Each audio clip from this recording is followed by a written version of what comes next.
That was the Master's Apprentices with Turn Up Your Radio, and you're listening to Creative Corner with Denise on 88.9 Win FM.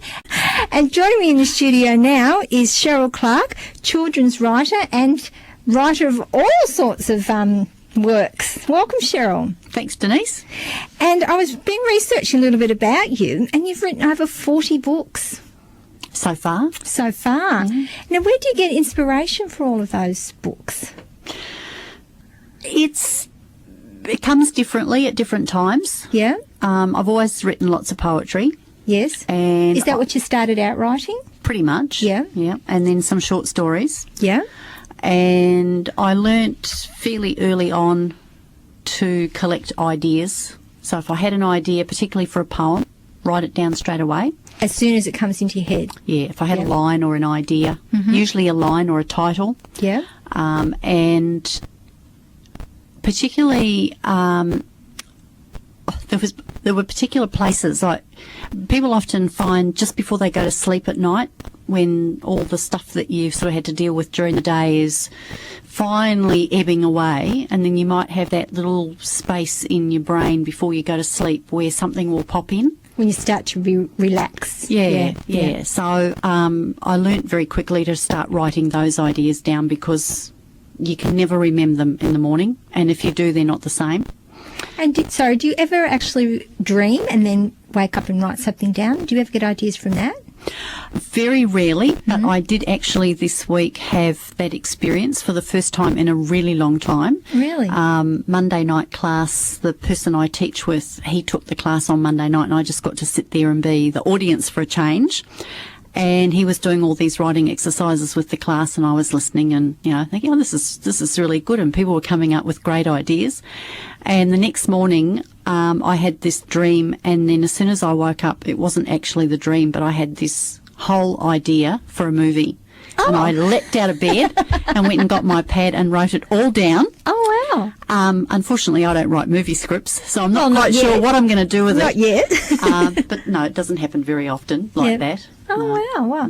And was that would it be an adult film, or if you ever wrote it down, or a children's film, or? Possibly young adult. Young adult. Yeah. Okay. I mean, the difference between film and novels is these days in novels, the old kind of traditional omniscient point of view where you're like the camera is kind of passé, and most people write now either in first person or third person intimate, which brings you really close to the story. Yes. But of course with film, the camera is like the eye that sees everything.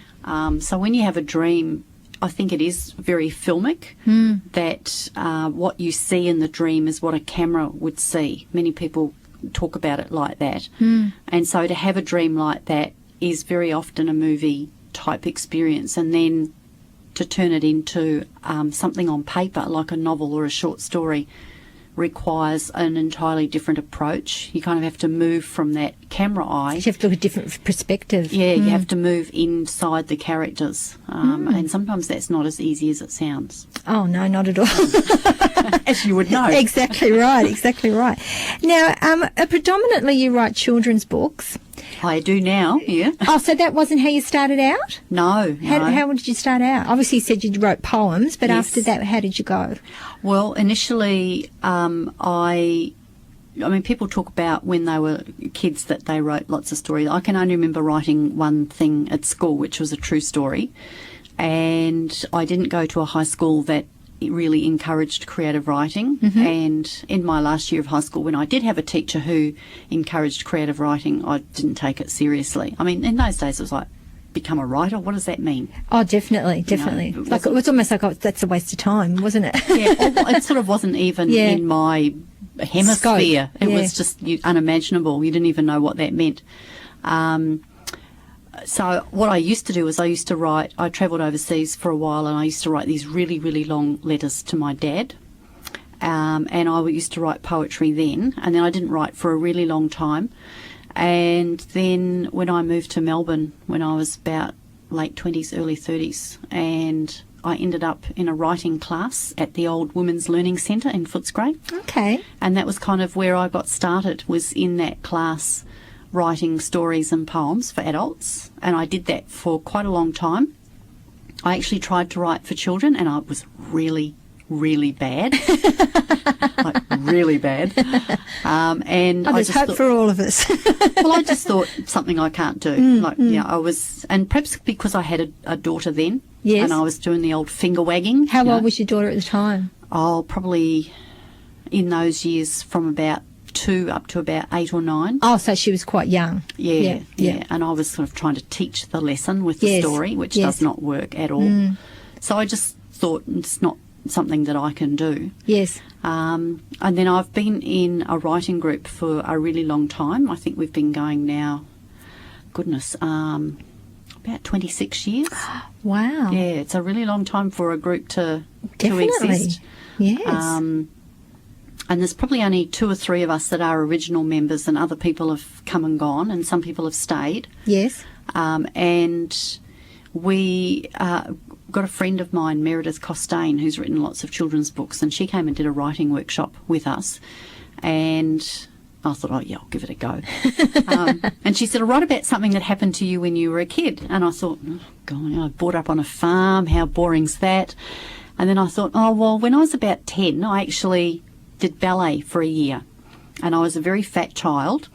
But so was I. Yeah, and I really wanted to be a ballerina, like my cousin. Yes. And we lived way out in the country on a farm, and my mum wouldn't take me to ballet lessons in town. And then this woman came to the school and said, I'll teach ballet in the school hall if there's enough kids who want to do it. And there were just. So I actually got to do ballet for a whole year. And then at the end of the year, she said, if you wanted to enter the competitions, you could. And I went, yeah, I got to wear a tutu, yeah.